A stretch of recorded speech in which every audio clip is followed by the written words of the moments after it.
my answer? If I was the music, would you be the dancer? If I was the student, would you be the teacher? If I was the sinner, would you be the preacher? Would you be my... What's the done, the done? Des guides expérimentés nous ont amenés jusqu'à eux pour mieux vous les faire découvrir.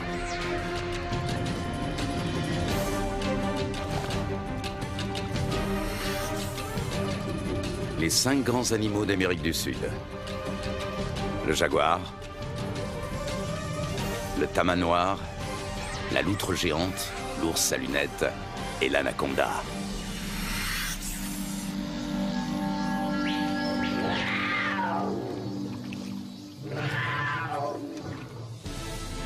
À l'époque où les safaris étaient synonymes de chasse pour quelques privilégiés, il fallait plusieurs semaines pour rallier l'Amérique du Sud depuis l'Europe.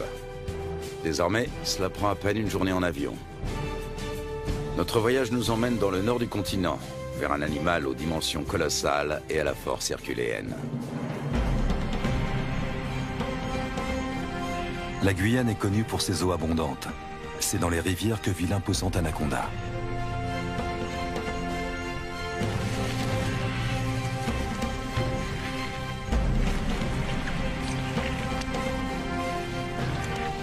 Vénéré et craint, mi-dieu, mi-démon, il règne en maître sur ce paradis aquatique. C'est ici qu'il entraîne tous ceux qui ont le malheur de céder à son emprise.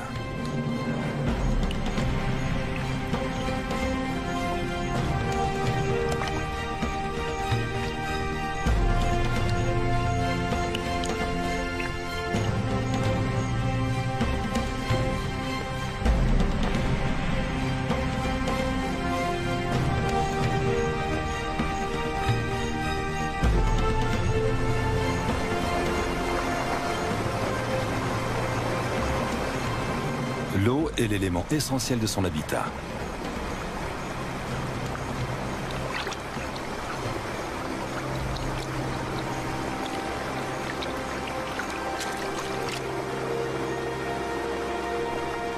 L'anaconda apprécie les environnements humides au même titre que le tapir et ses 300 kilos.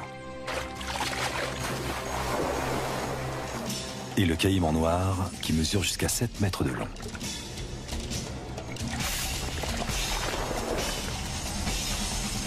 Pour les capybaras, partager le territoire des anacondas n'est pas de tout repos.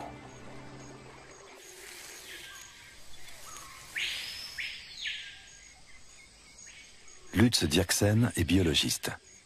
Il est fasciné par les serpents constricteurs. Même s'ils ne sont pas venimeux, cela ne les empêche pas de mordre. Le boa arc-en-ciel, lui, vit dans la forêt, au milieu des feuilles et des broussailles.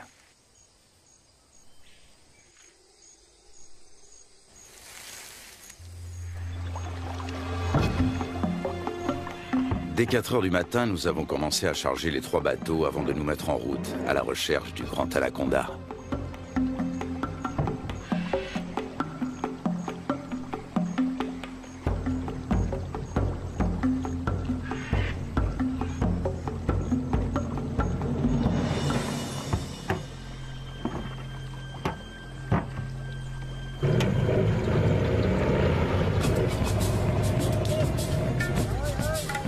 Notre équipe se compose de Lutz Dierksen, de 9 accompagnateurs et de 3 caméramens.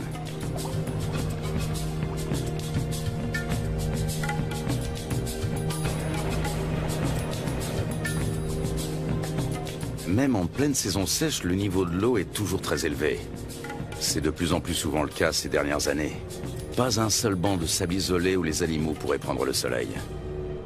Apercevoir des anacondas s'annonce difficile. Le grand anaconda, aussi appelé anaconda vert, vit à l'est des Andes, près des grands systèmes hydrologiques. On connaît bien la vie de ces serpents dans les zones marécageuses du Venezuela, les llanos.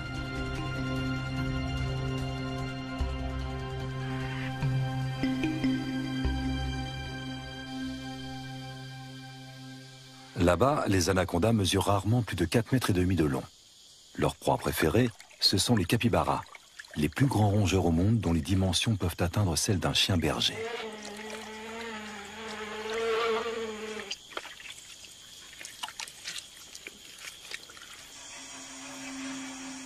Pendant la saison sèche, la savane se transforme. Les lacs deviennent de vastes champs de boue durcie.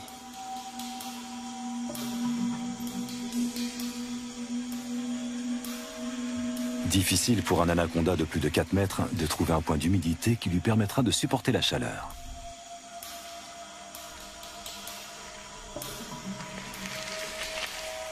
Les petits spécimens ont moins de mal à survivre.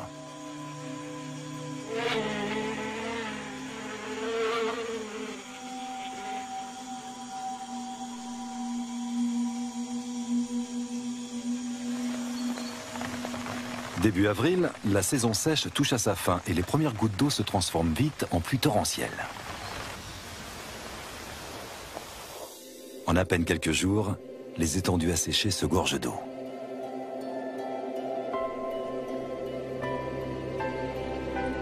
L'anaconda retrouve enfin son élément de prédilection. De toutes parts, la savane verdit et renaît à la vie.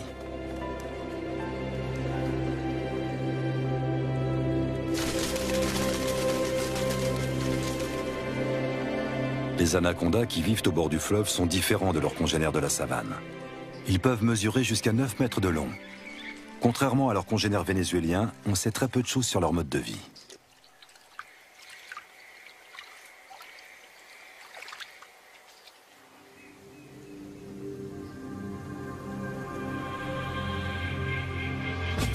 Notre première journée de voyage touche à sa fin à Riwa, le dernier village qui borde la rivière.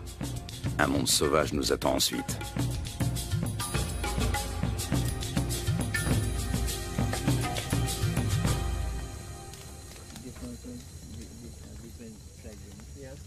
À la lueur du feu de camp, un vieux chasseur nous raconte la légende du matapi.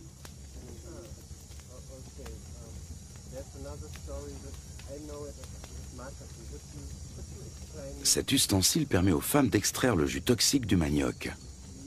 L'idée en est venue à un chasseur alors qu'il observait un anaconda en train de se nourrir. Il a conçu une clé faite de lianes qui imite les mouvements de contraction du serpent en train d'avaler sa proie.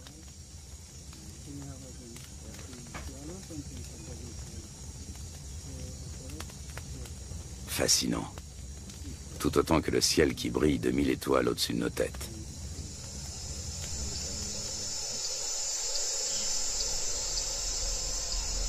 Le grand anaconda appartient à la famille des Boidae. Il tue en enroulant étroitement son corps musculeux autour de ses victimes jusqu'à ce qu'elles meurent étouffées. Ses dents sont orientées vers l'arrière, ce qui lui permet de la maintenir, sans toutefois la découper. Il n'a donc pas d'autre choix que de l'engloutir en une seule fois.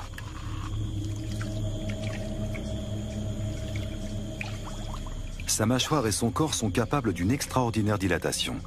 Comme il ne peut déglutir, il détend puis contracte ses muscles. Grâce au mouvement ondulatoire de ses anneaux, il fait progresser sa proie toujours plus profondément dans son œsophage.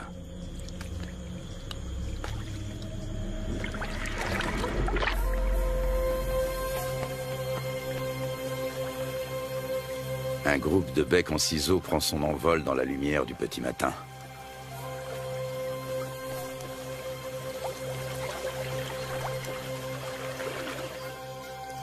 Les bateaux sont chargés.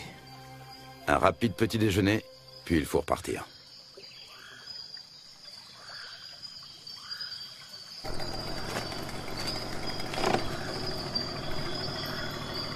Encore 3 longues journées de bateau nous attendent.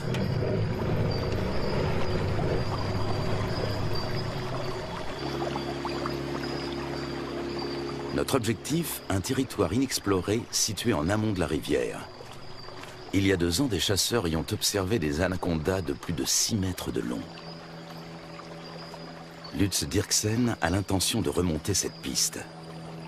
Il souhaite également réaliser la cartographie des espèces que l'on peut rencontrer dans la région. Plus nous progressons et plus la nature nous semble vierge.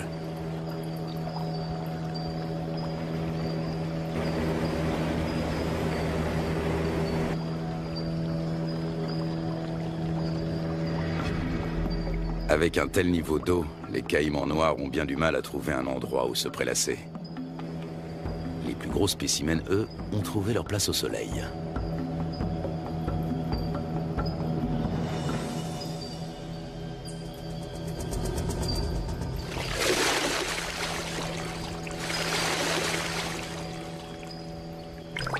Le caïman noir est le plus gros prédateur du continent. Ses mensurations, 7 mètres de long pour 100 kilos. Des écailles viennent agrémenter sa tête et son dos.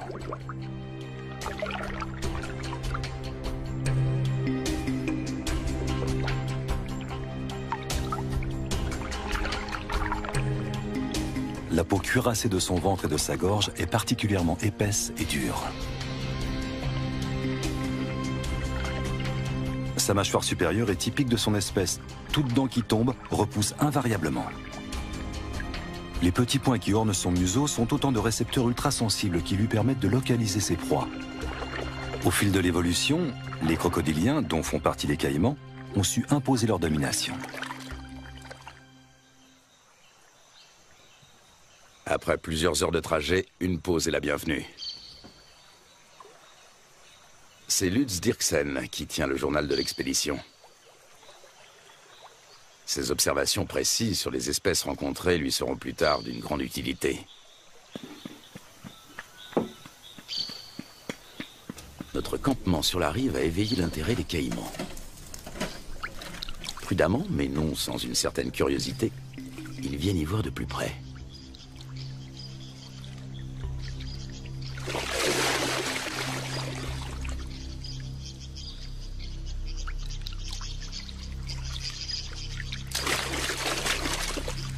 Une mesure d'intimidation s'impose.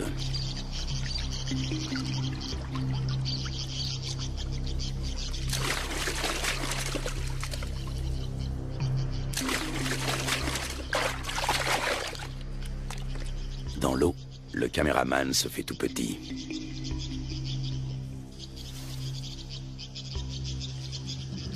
La bête est encore loin. Comment l'attirer sur un banc de sable pour mieux l'observer? La prudence est de mise. Le caïman commence par suivre le comportement des vautours. Une fois sûr qu'aucun danger ne menace, il vient récupérer les restes de repas que nous avons disposés en guise d'appât.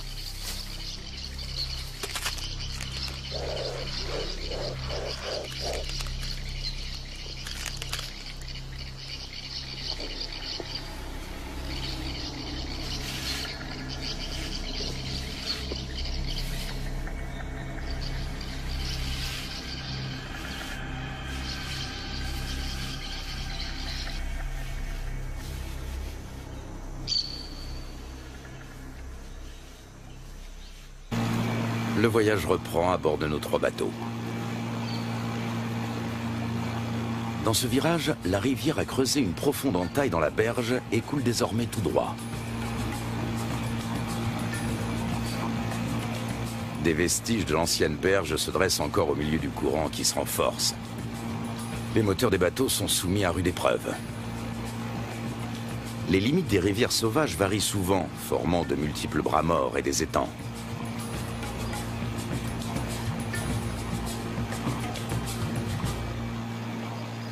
L'après-midi suivant, nous croisons une famille d'otaries géantes. Les Indiens les attirent grâce à un cri bien particulier.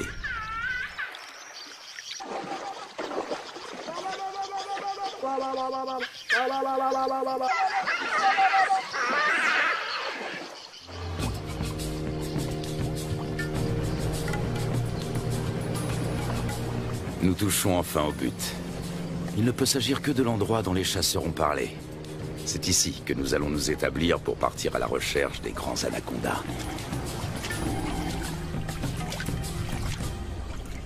Nous remontons notre équipement aussi loin que possible de la rivière. Par temps de pluie, les eaux peuvent monter très vite.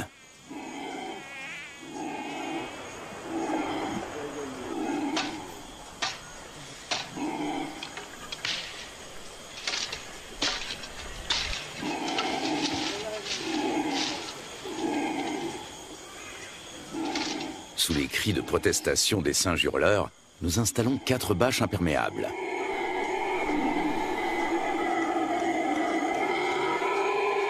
Une bâche pour la cuisine.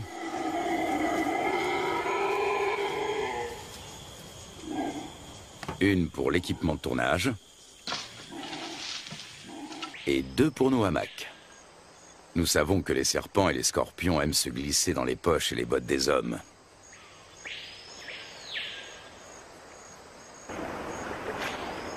poisson frais vient compléter nos rations de riz, de pâtes et de haricots.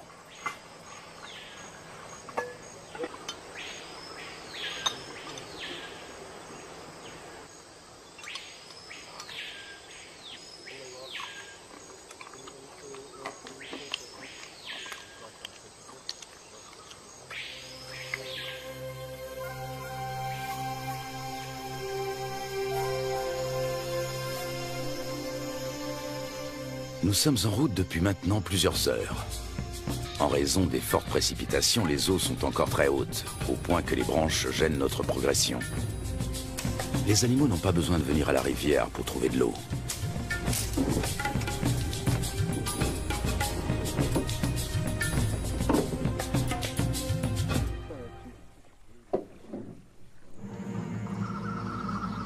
Durant la saison des pluies, les anacondas suivent l'eau jusque dans la forêt. Ils passent toute leur vie dans les marécages. Même leur venue au monde a lieu en milieu aquatique. Dans le corps de leur mère, les embryons grandissent à l'intérieur des œufs. Lorsque ceux-ci sont prêts à éclore, les jeunes s'extirpent de la coquille avant d'être sortis du ventre de la mère. Ils naissent ensuite sous forme de petits serpents parfaitement développés. Ils sont tout de suite dans leur élément. Le nombre de jeunes dépend du gabarit de la mère. Chez une grande femelle, une portée peut compter plus de 80 serpenteaux.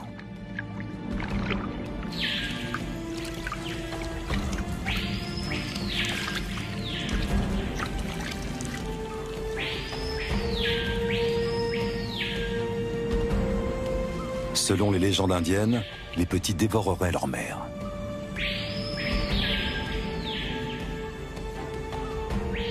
Un certain nombre de serpenteaux s'éloignent quelques minutes à peine après leur naissance. Ce sont déjà des prédateurs à part entière avec un redoutable instinct de chasseur.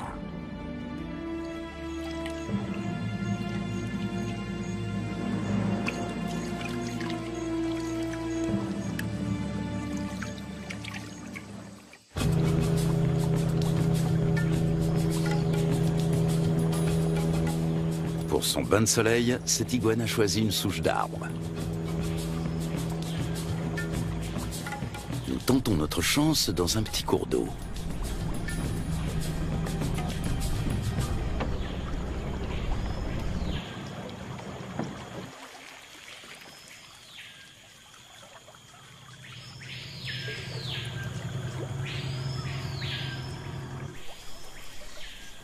Aux aguets, notre capitaine a repéré un mouvement et attrapé le responsable.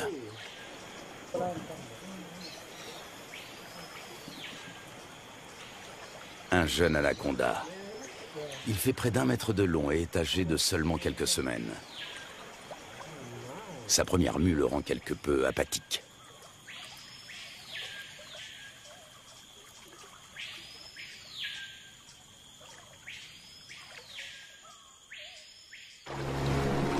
De retour à bord du bateau, le soleil se fait brûlant.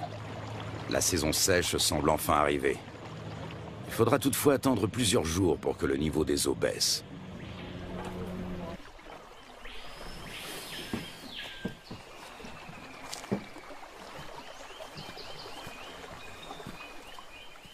Pour se frayer un chemin sans machette, il faut suivre les pistes régulièrement empruntées par les animaux. Voici un boa constrictor.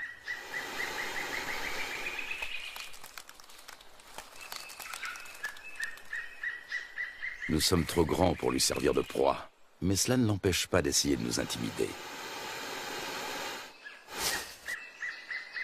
Lutz Dirksen connaît bien le comportement des serpents. D'une main experte, il attrape doucement mais fermement l'animal derrière la tête. Would you be my Mr. Dun-dun-dun? Le boa constrictor est un cousin terrestre de l'anaconda. Celui-ci mesure près de 3 mètres. Il s'agit clairement d'une femelle.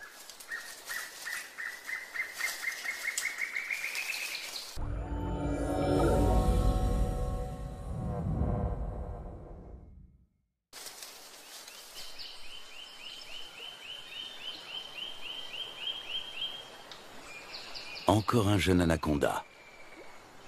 Lorsqu'ils sont âgés d'à peine quelques jours, ils se montrent particulièrement agressifs.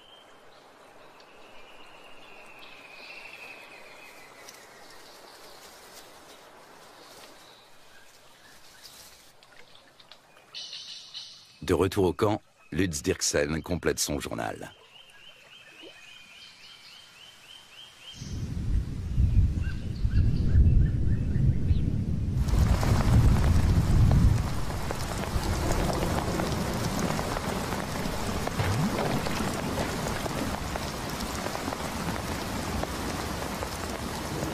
Ces 4 dernières années, la Guyane n'a pas connu de saison sèche normale.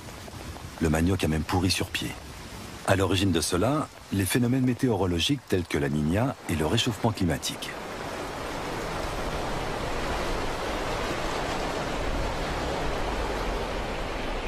Des pluies torrentielles viennent grossir les cours d'eau.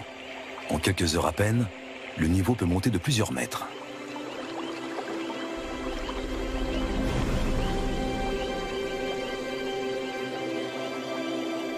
Les forêts qui bordent les rivières ont l'habitude de ces caprices saisonniers.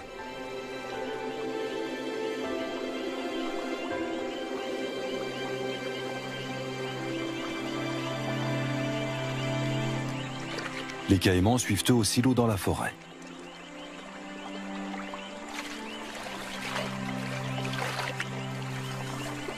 Même le tapir trouve de la nourriture sous l'eau. En plus des fruits et des feuilles, il est friand de plantes aquatiques. Il faut dire que dans l'ombre des sous-bois, ce gros ongulé peine à trouver de quoi se nourrir correctement.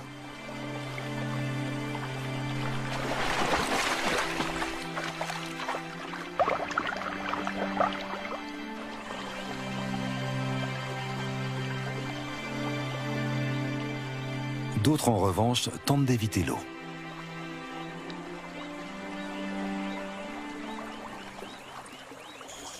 Au beau milieu de la nuit, le niveau d'eau a encore subitement monté de plus de 3 mètres.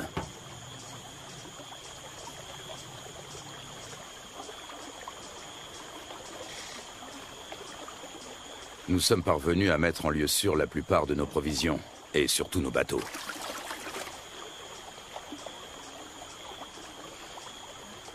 Il faut dresser maintenant le bilan des dommages.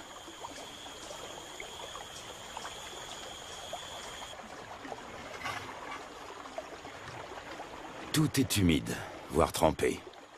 Même notre matériel de tournage doit être séché.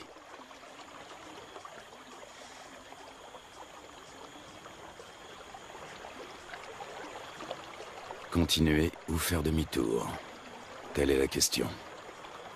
Si nous voulons rester, il nous faut un campement en amont des cascades. À condition de venir à bout de celle-ci.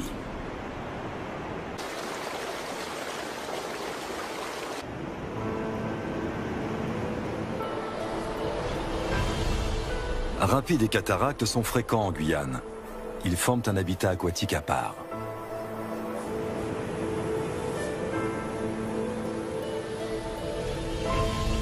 Les vautours s'attribuent les victimes de noyades.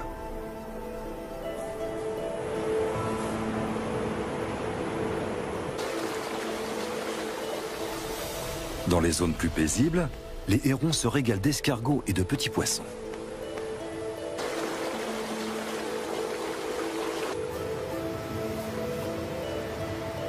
Les loutres géantes, elles, aiment chasser dans les remous poissonneux.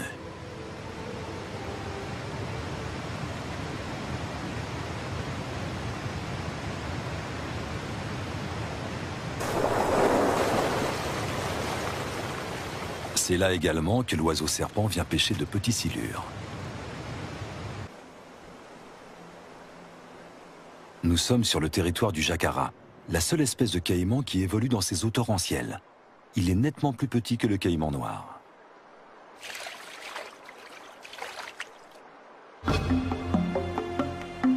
Après en avoir débattu, la décision est enfin prise. L'équipe va se séparer. Un bateau va prendre le chemin du retour. L'équipe de tournage, accompagnée de 6 des guides, va relever le défi et continuer la route vers l'amont. Impossible de savoir ce qui nous attend. Peu de gens se sont déjà aventurés au-delà de ces cascades. Pour y parvenir, il nous faut des troncs d'arbres. Ils vont nous servir à faire avancer les bateaux tout en protégeant leurs coques. Chacun d'entre eux pèse près de 300 kilos.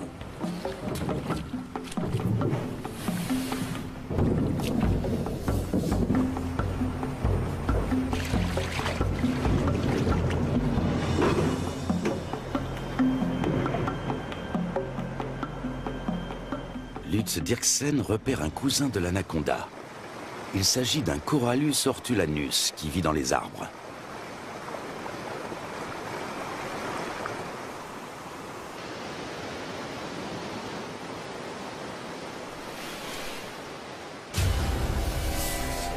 Ce boa de couleur verte est connu pour son agressivité, mais fort heureusement, il n'est pas venimeux.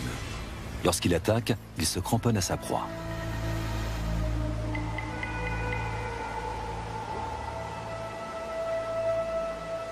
Au niveau de sa lèvre supérieure, on distingue ses fossettes sensorielles.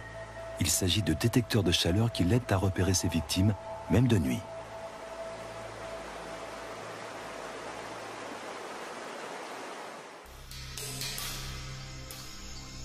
L'anaconda aussi s'oriente grâce à la chaleur corporelle dégagée par ses proies lors de la chasse.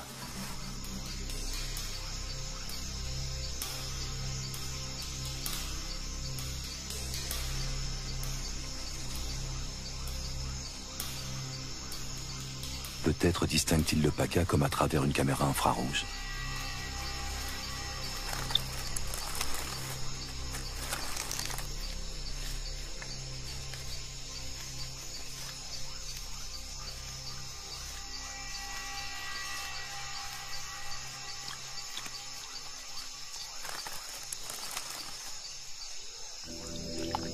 Le plus souvent, l'anaconda chasse en restant immobile sous l'eau, attendant qu'une proie arrive à sa portée.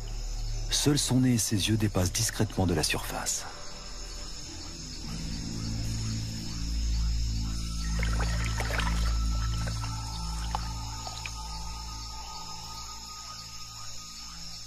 Avec sa langue fourchue, il détecte la moindre odeur.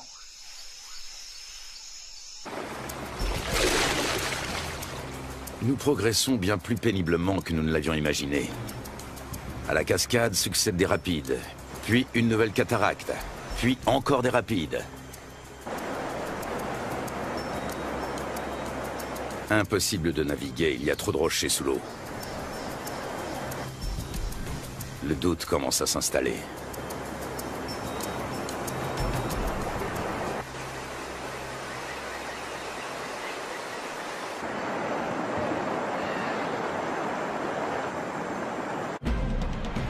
Dans le cours supérieur, les eaux sont particulièrement impétueuses.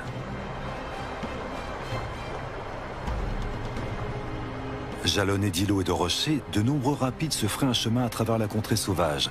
Souvent, ils sont impraticables sur plusieurs kilomètres.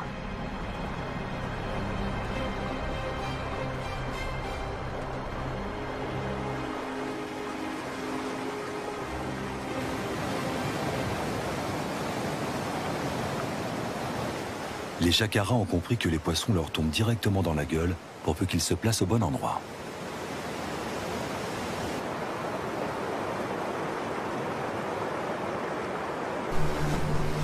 Au bout d'à peine quelques centaines de mètres, une nouvelle cataracte nous ferme le passage. Une fois de plus, impossible de passer.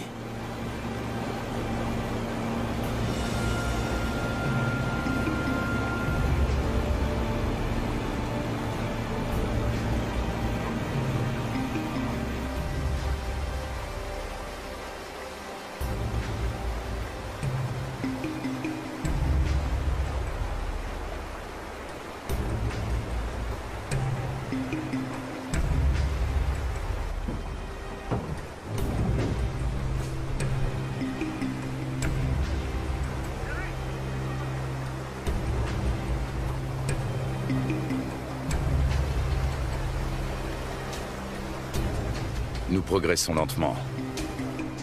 Souvent, la voie se referme et il faut rebrousser chemin pour tenter notre chance dans un nouveau bras.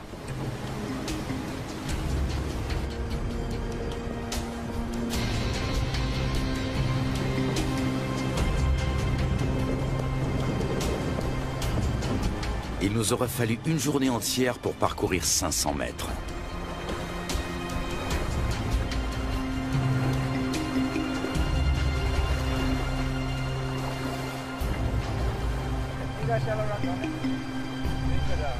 Alors que nous nous apprêtons à renoncer, le fleuve change de visage pour redevenir enfin navigable.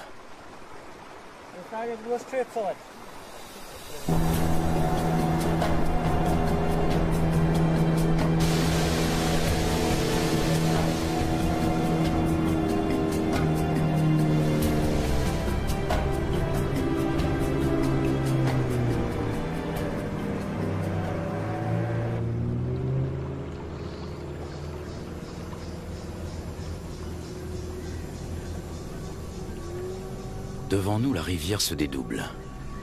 Un monde intact nous attend.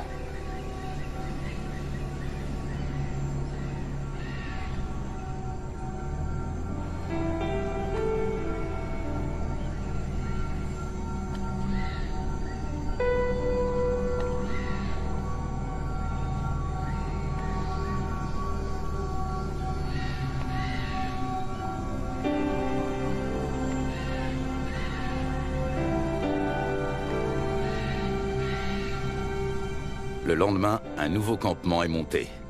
Cette fois, nous espérons être à l'abri des eaux.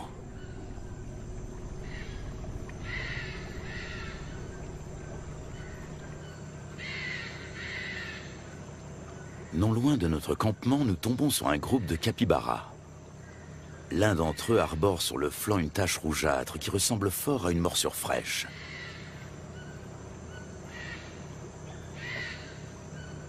Les rongeurs ne semblent pas gênés par notre présence. Ailleurs, ils se montrent plus farouches. Ici, ils ne redoutent que le jaguar et l'anaconda. Et puis, au milieu d'un enchevêtrement de branches, il est là, immobile. Il a pourtant perçu notre présence depuis un bon moment.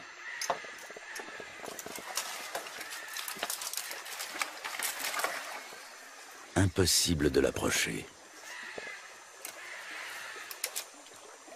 Mais Lutz Dirksen sait que l'anaconda n'est pas du genre à fuir bien loin. Il retente sa chance. Une prise solide au niveau de la tête, une autre à l'endroit le plus large du corps, et le serpent ne peut plus lui échapper.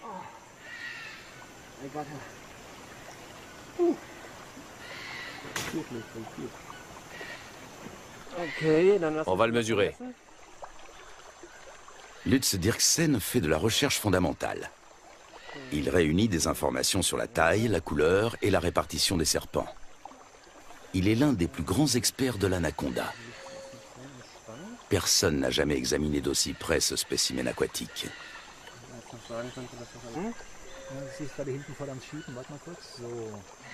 La taille de la tête permet de déterminer l'âge.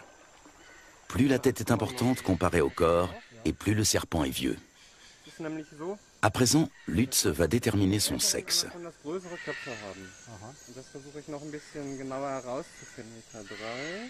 Il s'agit d'un mâle. Après l'avoir mesuré sous tous les angles, nous le relâchons.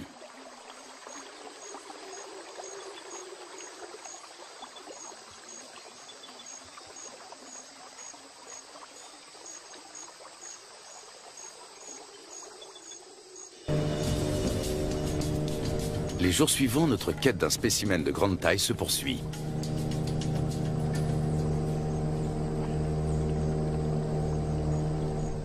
Les pêcheurs de l'équipe ont découvert un grand anaconda, mais celui-ci a aussitôt replongé. De toute évidence, il est toujours dans les environs.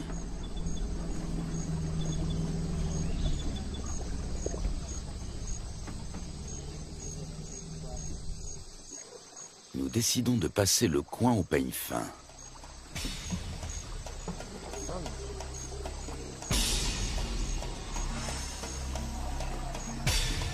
Et nous parvenons à rattraper le fuyard.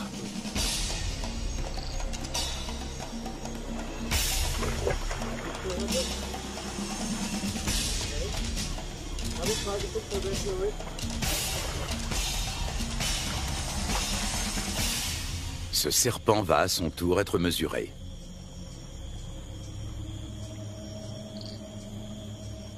Encore un mâle. 3,30 m de long. Les anacondas mâles sont bien loin d'atteindre la taille des femelles. Ils dépassent rarement les 3 mètres, tandis que les femelles qui vivent dans les rivières peuvent atteindre 9 mètres.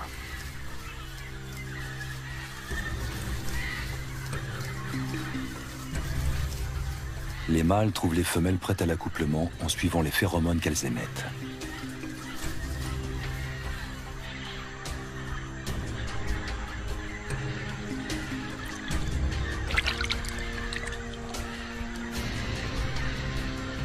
Il leur faut parfois suivre la piste sur de nombreux kilomètres.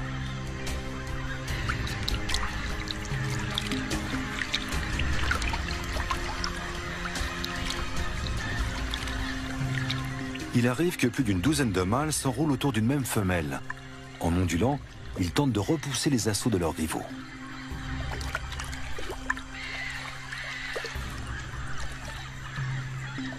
La femelle s'accouple ainsi avec plusieurs mâles.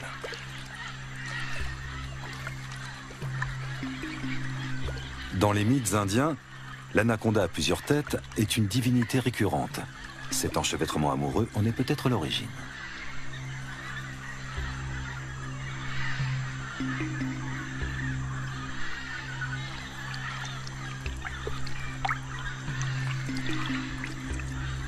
L'accouplement peut durer jusqu'à 4 semaines.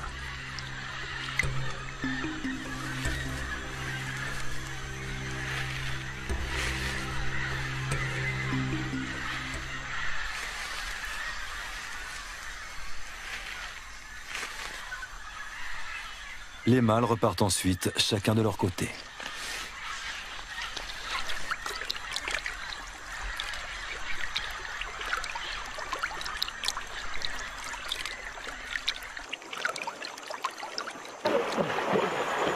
Soudain, nous faisons une découverte de taille. Un serpent géant tout près de la rive.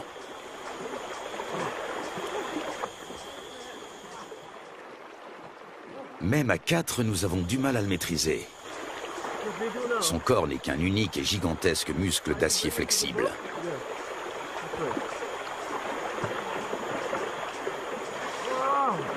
Il doit avoisiner les 200 kilos. Il s'agit d'une femelle.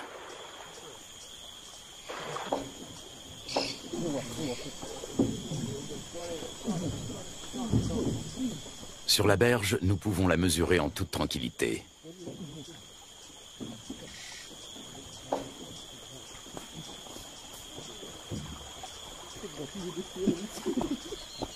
Un sac sur la tête devrait la calmer. Un moyen qui a fait ses preuves.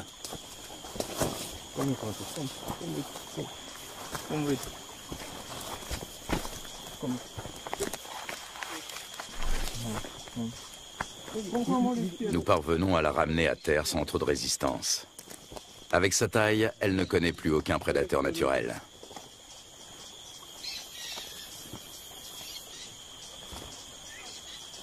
Certes, elle n'est pas venimeuse, mais elle sait se défendre.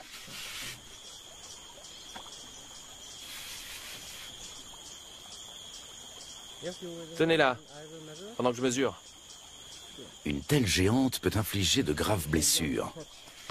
Une fois refermées sur leur proie, ces mâchoires ne se rouvrent pas facilement. Solides, acérées et orientées vers l'arrière, ces dents sont de véritables crochets.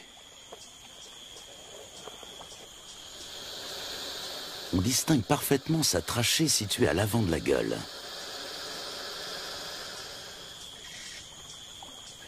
Elle lui permet de respirer pendant qu'elle avale lentement ses victimes.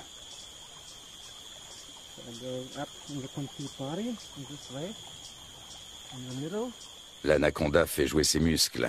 Difficile de prendre ses mesures.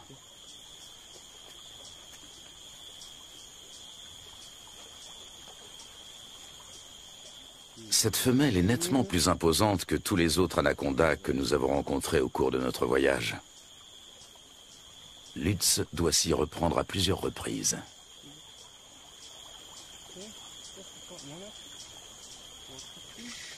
« 4,50 m.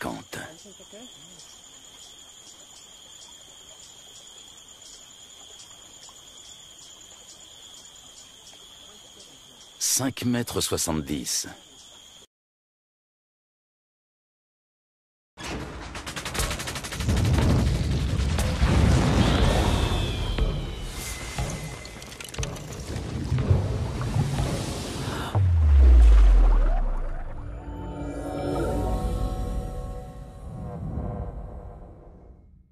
My answer, if I was the music, would you be the dancer? If I was the student, would you be the teacher? If I was the sinner, would you be the preacher? Would you be my, what's the done, the done?